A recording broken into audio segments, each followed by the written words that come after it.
और हर दूसरे विचार को अपनी ज़िंदगी से निकाल दो। यही सफल होने का मूल मंत्र है। हमें से कई लोग डॉक्टर एपीजे अब्दुल कलाम साहब को इंस्पिरेशन मानते हैं, लेकिन क्या आपको पता है कि उनकी इंस्पिरेशन कौन है? स्वामी विवेकानंद। और सिर्फ यही नहीं, बल्कि निकोला टेस्ला, सुभाष चंद्र बोस, लाल बहादुर शास्त्री और भी कई सारे ऐसे लीजेंड्स हैं जिनकी इंस्पिरेशन स्वामी विवेकानंद है। आज हम स्वामी जी के जीवन की 3 कहानियां डिस्कस करेंगे और जीवन की बहुत बड़ी सीख है इन तीनों कहानियों में। पहली कहानी, एक बार स्वामी जी को नदी पार करना था और वो नदी के पास में खड़े थे। तभी एक साधु ने आकर उनसे पूछा, क्या आप ही स्वामी विवेकानंद हो? स्वामी जी ने जवाब दिया कि जी हाँ, मैं ही स्वामी विवेकानंद हूँ। तभी साधु ने पूछा कि स्वामी जी, आप यहाँ पर क्या कर रहे हो? स्वामी जी ने कहा कि मुझे नदी पार करना है और मैं नाव का इंतजार कर रहा हूँ। तभी साधु ने कहा कि तुम इतने बड़े इंसान हो, कई सारे लोग तुम्हें अपनी प्रेरणा का स्रोत मानते हैं और तुम एक नदी पार नहीं कर सकते। देखो, मैं तुम्हें नदी पार करके बताता हूँ। तभी उस साधु ने पानी पर चल करके उस नदी को पार किया और फिर से पानी पर चल करके स्वामी जी के पास लौट कर आए और बोले कि देखो, मेरे पास इतनी शक्ति है, मेरे पास इतना टैलेंट है, मेरे पास इतना ज्ञान है, उसके बावजूद भी मुझे कोई नहीं जानता। और तुम्हारे पास कोई ज्ञान नहीं, कोई शक्तियाँ नहीं, उसके बावजूद भी तुम्हें सब जानते हैं। तभी स्वामी जी मुस्कुराए और साधु से पूछा कि तुम्हें यह विद्या सीखने में कितना टाइम लगा? साधु ने कहा कि 15 साल। इतने में स्वामी जी की नाव आ गई और स्वामी जी ने साधु को नाव में बैठाया और वहाँ से चल दिए। दोनों ने नाव में बैठकर नदी पार की और पार करने के बाद स्वामी जी ने अपनी जेब से 1 रुपया बाहर निकाला और उस नाव वाले को दे दिया। यानी कि दोनों के मिला के 50-50 पैसे यानी 1 रुपया उन्हें दे दिया। तभी स्वामी जी ने साधु से कहा कि जो काम तुम 50 पैसे में कर सकते थे, उसके लिए तुमने अपनी जिंदगी के 15 साल बर्बाद कर दिए। और अगर यही 15 साल तुम समाज की भलाई में लगाते तो आज तुम्हें भी पूरी दुनिया जानती।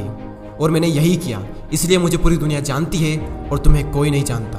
और स्वामी जी ने साधु से कहा कि तुम्हारी तरह कई सारे लोग ऐसी चीज़ों में अपने दिन, हफ्ते, महीने, साल लगा देते हैं जिनका उनकी ज़िंदगी में कोई मतलब नहीं निकलता। इसलिए अपने टाइम को ऐसी जगह पर लगाओ जहाँ पर उसका एक्चुअल में कोई सेंस निकले, क्योंकि टाइम से बढ़कर इस दुनिया में कोई भी इंपॉर्टेंट चीज़ नहीं है। अगर समय बर्बाद तो जिंदगी बर्बाद। दूसरी कहानी, एक बार स्वामी जी एक ब्रिज पर चल रहे थे। तभी वहाँ पर कुछ बंदर उनके पीछे पड़ जाते हैं। कोई बंदर उन पर लपक रहा, कोई उनका प्रसाद छीनने की कोशिश कर रहा और स्वामी जी उन बंदरों से पीछा छुड़ाने के लिए वहाँ से भागने लगे। स्वामी जी भागे जा रहे थे और वो बंदर भी उनके पीछे पीछे भागने लगे। तभी एक आदमी ने स्वामी जी से कहा कि तुम डरो मत, इनका सामना करो। तुम जितना ज़्यादा इनसे डरोगे ये तुम्हें उतना ही ज़्यादा डराएंगे।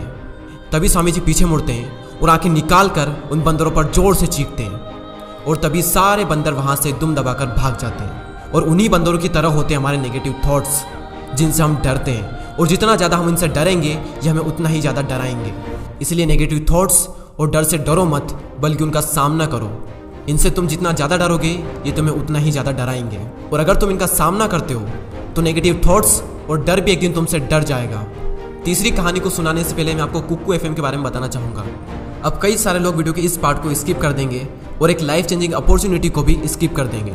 अगर आप स्वामी जी के बारे में और ज़्यादा जानना चाहते हैं या फिर उनकी बायोग्राफी को सुनना चाहते हैं तो कुक्कू एफएम पर उनकी बायोग्राफी डली हुई है, आप जाकर सुन सकते हैं। कुक्कू एफएम एक बहुत ही कमाल का प्लेटफॉर्म है जहाँ पर आपको कई सारी लाइफ चेंजिंग बुक समरीज और बायोग्राफीज मिलेगी, वो भी ऑडियो फॉर्म में। वैसे तो इसकी कॉस्ट 399 रुपीज़ पर ईयर है, लेकिन अगर आप DD20 कूपन कोड यूज़ करते हो तो आपको मिलेगा 20% का डिस्काउंट और फिर टोटल कॉस्ट होती है 319 रुपये और ये less than 1 rupees per day से भी कम है। तो लिंक डिस्क्रिप्शन में है, आप जाकर एक बार चेकआउट ज़रूर करें। तीसरी कहानी, एक बार स्वामी जी उनके गुरु श्री रामकृष्ण परमहंस के साथ कहीं जा रहे थे। तभी रास्ते में उन्हें एक आदमी मिला जो पत्थर पर कुछ बना रहा था। तभी रामकृष्ण परमहंस जी ने पूछा कि तुम इस पर क्या बना रहे हो? तभी उस व्यक्ति ने जवाब दिया कि मैं एक राजा की मूर्ति बना रहा हूँ। रामकृष्ण जी ने पूछा कि क्या उस राजा की तुम्हारे पास में कोई तस्वीर है? तभी उस मूर्तिकार ने कहा कि नहीं, मेरे पास उनकी कोई तस्वीर नहीं है। तभी रामकृष्ण जी बोले कि अगर तुम्हारे पास उनकी कोई तस्वीर नहीं है तो फिर तुम उनकी मूर्ति कैसे बना सकते हो? तभी उस मूर्तिकार ने जवाब दिया कि भले ही मेरे पास उनकी कोई तस्वीर नहीं है, लेकिन मेरे दिमाग में उनकी स्पष्ट तस्वीर छपी हुई है। और कुछ ही देर बाद उस मूर्तिकार ने राजा की सुंदर मूर्ति बनाई भी।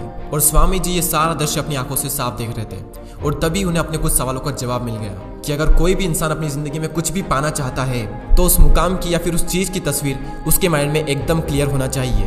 तो दोस्तों, उम्मीद करता हूँ कि आपको ये तीनों कहानियाँ पसंद आई होगी। इसी तरह के और भी वीडियोस को देखने के लिए सब्सक्राइब करके बेल आइकन को प्रेस करें। मैं मिलता हूँ आपसे अगली वीडियो में। जय हिंद, जय भारत।